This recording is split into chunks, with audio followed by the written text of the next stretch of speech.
May 12th, 1990, talking to Floyd Barrett. And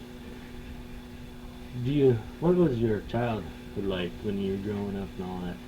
Well, when I first started out, the first thing I remember is when I was probably 3 years old. I went to, my folks took me to my grandfather, Gregory. That's the first time I ever remember seeing him. I don't ever remember we started out, my folks started out with a buggy, but I don't ever remember the buggy. But 1914, our dad bought a, called a little Buick. And that's the first thing I remember that. And we started a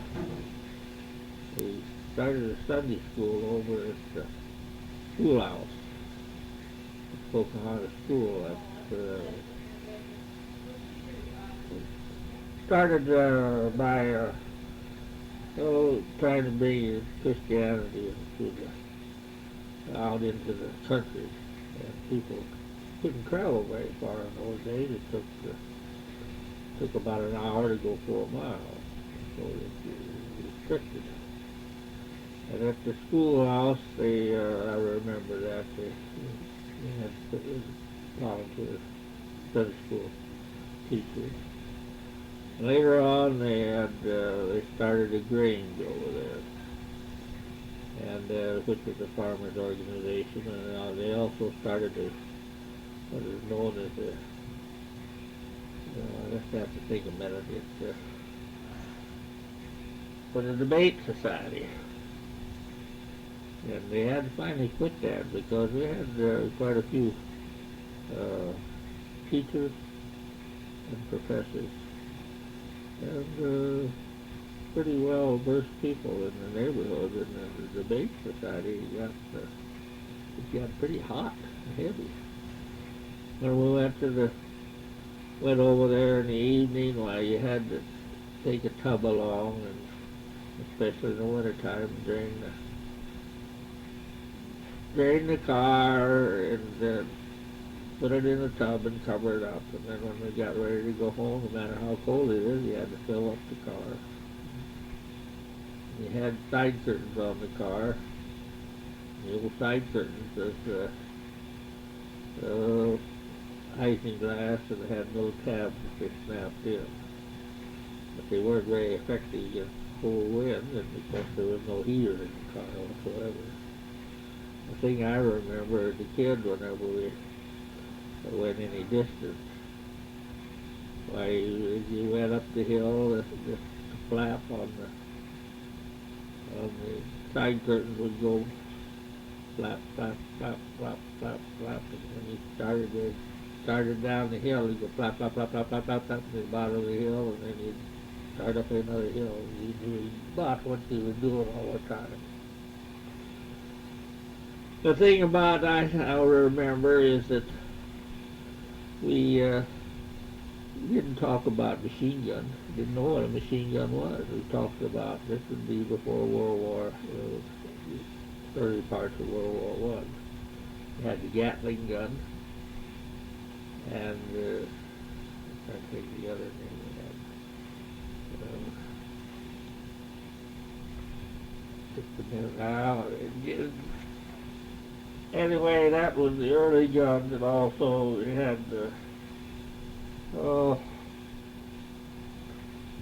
there's another name for that gun. I can't think of it right now, but it wasn't a machine gun. And actually, we didn't. I had a small gun that was supposed to be a Gatling gun that shot wooden bullets and had a magazine on it. It was simply a spring, like a bed spring, only as you revolved it, there was with a handle on it. You revolved it, there was a peg, and when you came by the peg, it compressed, and then when it came past the end come past the peg, then it released the bullet. And it started out, I started the school in Gregory, because it's 2.5 miles away from the school. And when I went to stayed with my grandparents. First year I went, a very effective first grade teacher. Her name was Mrs. Flannery. We started the school about a block north of the where Trotters Corner was. There was a separate schoolhouse there. And he was very strict disciplinarian. Of course, I was 7 years old when I started the school, so my mother had taught me. And the first year, I ended up the next year, I was in the third grade. And one of the things I remember is he took me up to the high school, which was also the grade school, up to first grade. And he took me into the professor's office, and he had a big strap on remember that strap hanging on the side of the wall. And of course, as we walked through this room into the professor's office, there was a girl, a neighbor girl that was going to high school, and she was starting making a little fun of me. So the only thing I remember of the examination was we had a scale weight. We took the scale weight and do a circle around it and opened it where the opening would fit on the wire of the scale. That was the gate. But if you knocked a baseball into this field, what would you do? I said I'd walk out and get it. Well, if you didn't find it, how would you find it? I said, I'd just walk around in circles.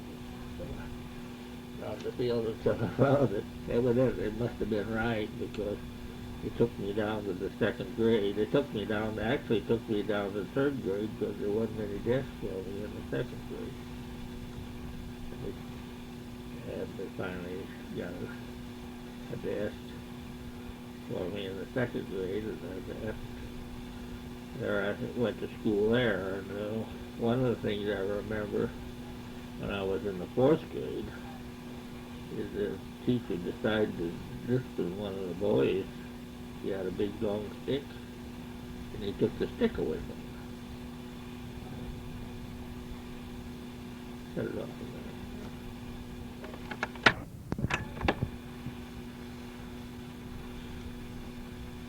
The particular thing I remember about the World War I is that my dad taught me the manual arms. In other words, I could practice the manual arms under his command.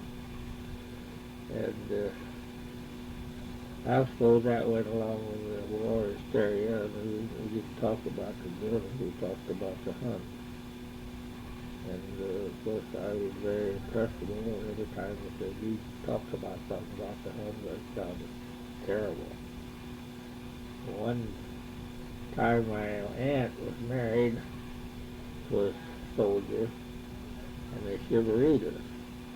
It's a little house down in Dixon, right north of the hall, and I went hysterical because I thought that the Huns was coming on, they were hammering all that, and I was just scared the daylights out of me. See, one of the particular things I remember, the Red Cross met in the back of what was the old co-op store, or later was the Colby store. They did a lot of Red Cross work. So baggages and things that they shipped overseas. One particular time I remember that my mother was there, and I went down to the store, and they had oranges and bins. And I went in there and opened reached down the bin and picked up an orange and walked out. I walked back up to where my mother was, and it didn't last very long because she took me right by the ear, and I walked right back down to the store and put the orange back in the bin. And of course, people in the store, let him have the orange, and no way. So that was my discipline lesson. I never forgot that. I quit school after my grandparents got so they couldn't handle me, because he didn't get home only maybe sometimes once every 6 weeks, and I missed my family a lot, so I'd go back on Sunday nights. And, incidentally, I went back on Sunday nights, they ran a movie in Dixon. equipped to run movies, had a projection booth and all that. And Sunday nights they would take me to Dixon, and then Sandy Maxwell, who operated the movie, would take what I could ride back with him after the movie. It was probably 10, 11 o'clock before I get back to my grandparents. I saw a lot of everything was not sound in those days, and they had a girl that played the piano, and during part of the performance I saw a lot of the top writer of Douglas Fairbanks Jr. Douglas Fairbanks, a lot of the top movies, Go Guest, all over about the Dixon. I just saw it all silent. Later on, after I came home, and then I had to go to the Pocahontas. The first day of school was quite an event, because as I walked to school, all the kids in school were standing out on the porch watching me come to school. And of course I'd been in a city school, and I didn't know anything about this country school. Well, the country school was all 8th grade and noon, so they had recitation.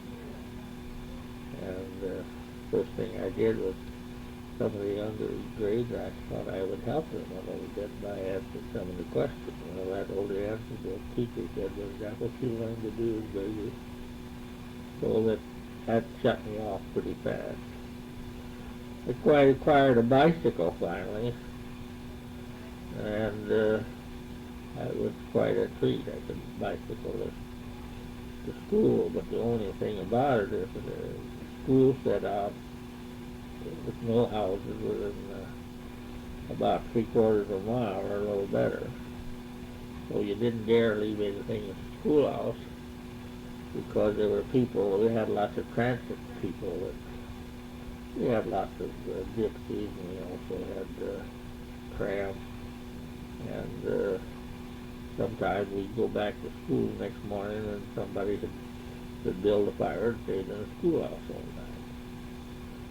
But in a bicycle, it doesn't work very good in mud.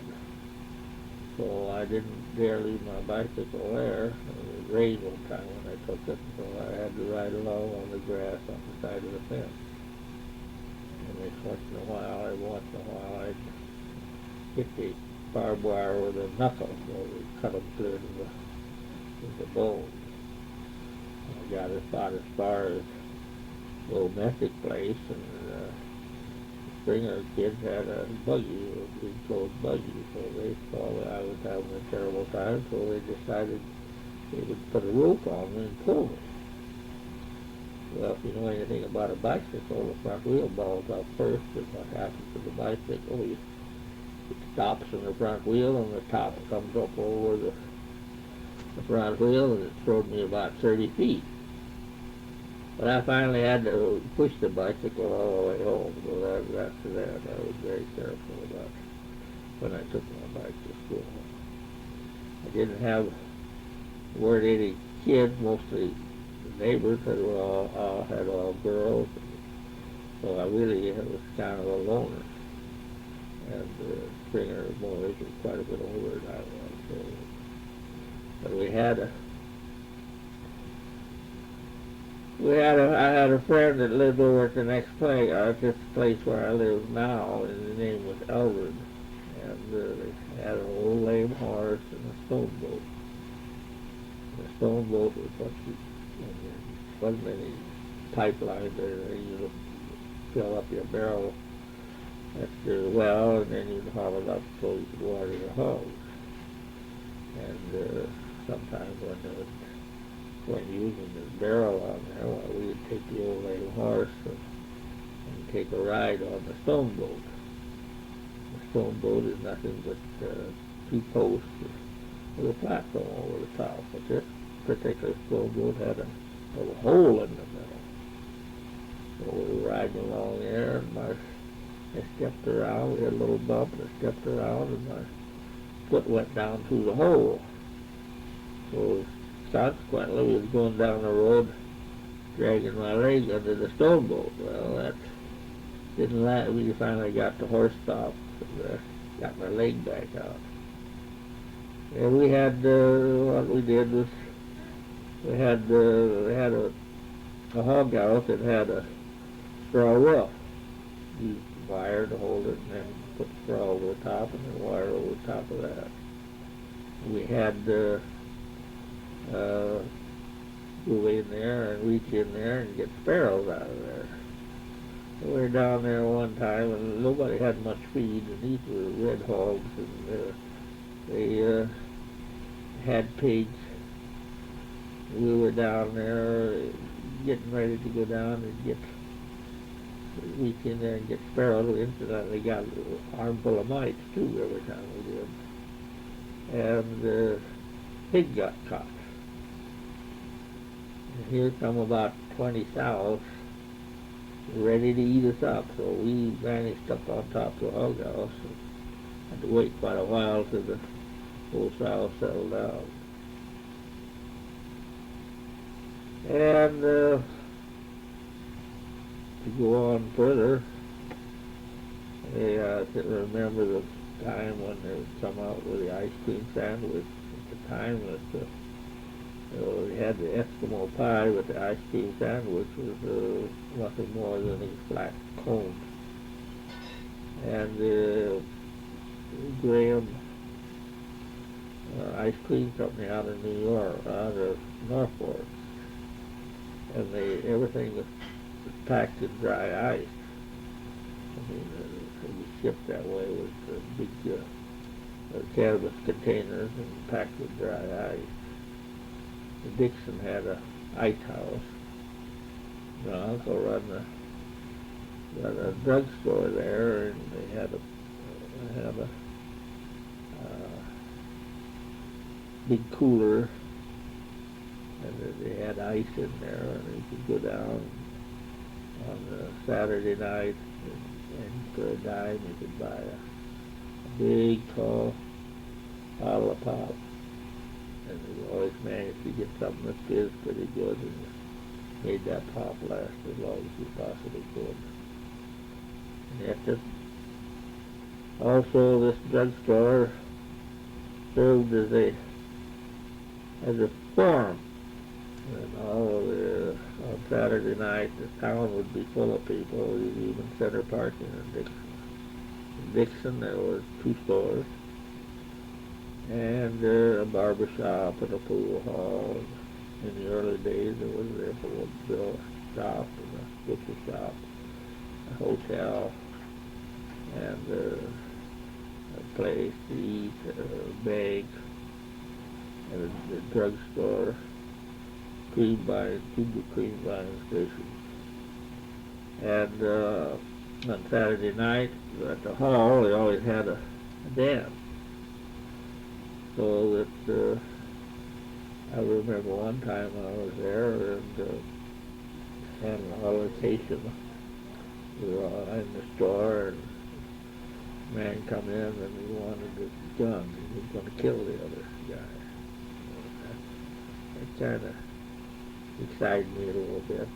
There was nothing come of it. They had a jail that was made out of tuba board, and I don't think it ever housed but 1 or 2 people. 2 before laid sideways, and that was the way to jail, just a small building.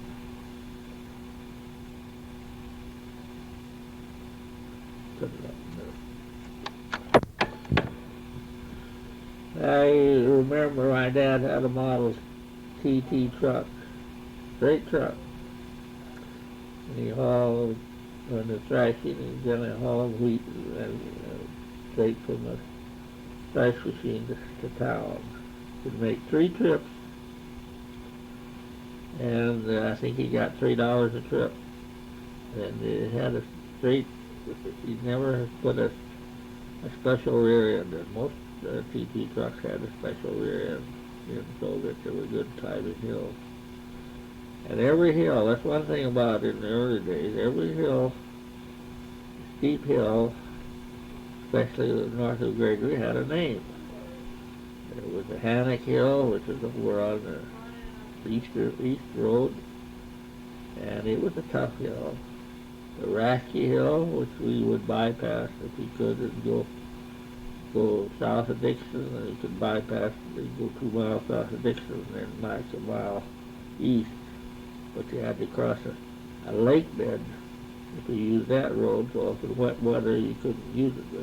They didn't want to have what's called Hanson Hill, which was a mile south of the Rasky Hill, and it was particularly steep. And if it was wet, you didn't make it. There was no gravel or anything like that. But on the way to Gregory, we had what's called a Shinneman Hill, and it was a steep one. And it had you could make the first hill all right, and then it had a little depression that you went down, and then the next one was steep.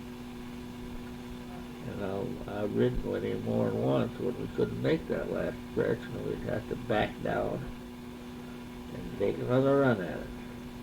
When you got to town, I don't really remember, but there was a couple of elevators in town, and we did a lot of went to Gregory back the back way, which was right east of the west of the Gregory Cemetery. And I really don't remember much about it. There was a lumber yard, and there was a hardware store, and a couple of stores in the garage. And we didn't do much. We mostly went to Gregory. When we all grading, we'd go that way. One of the things I remember was I went to, an old neighbor was taking me back to Gregory when I was going to school there. It was probably north of Brant place, which was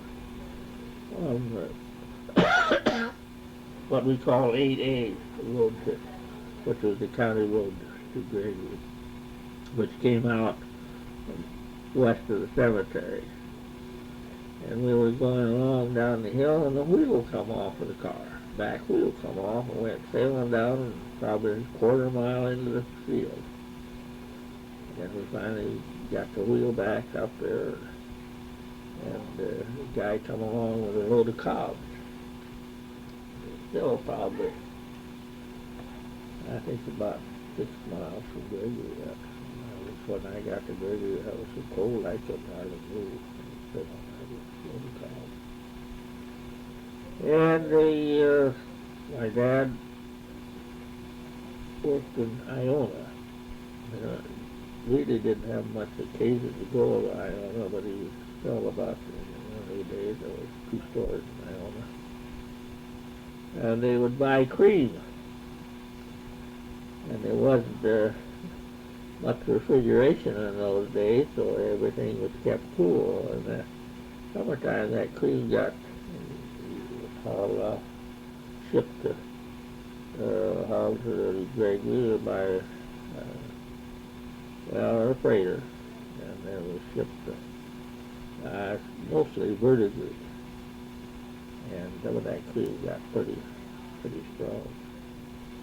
The thing that he told about is that they decided they'd shivaree this couple. So they went out there at night, and got out there, and they got shot. But they'd been shivaree the night before, and somebody got up on the building, up on the claim shanty, and put a board over the top of the stovepipe so that the smoke didn't mount. They didn't have any idea that something happened. But they were the second ones that were there, so they were the ones that really caught it. He started out by working. He worked for Bullwider up there, and he worked up on Nicholson all summer long. And he cut hay and raked it, took it out, and hooked his team up the hay rack and throwed the hay on, and then took it to the stack and throwed it off again. So it took a lot of manual labor.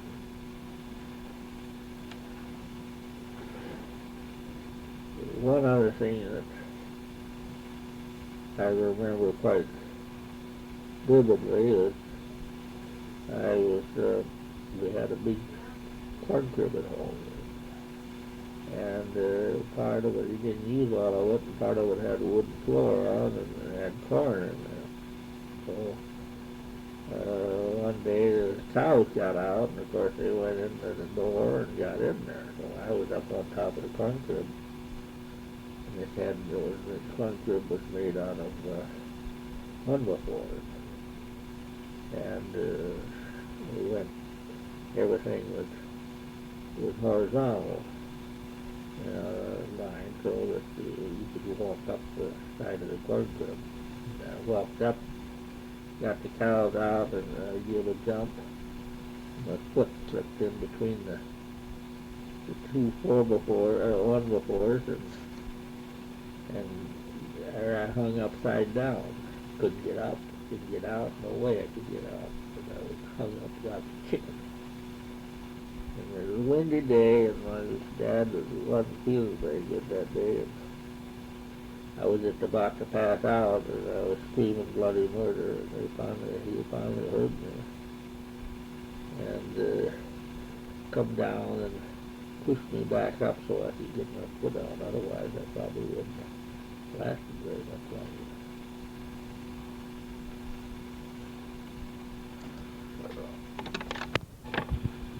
I'll particularly remembering about the early days. But we had we used to have a binder and bind the grain up, and then we had to have somebody to shock it. And the way you do that, we get an Indian family.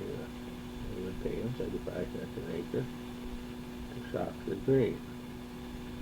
And they would prefer you if you would pay them in advance. Well, if you paid them in advance, you probably never saw them again. So you had to play it by ear. And you would wait 3 or 4 days and hope that they would never show up.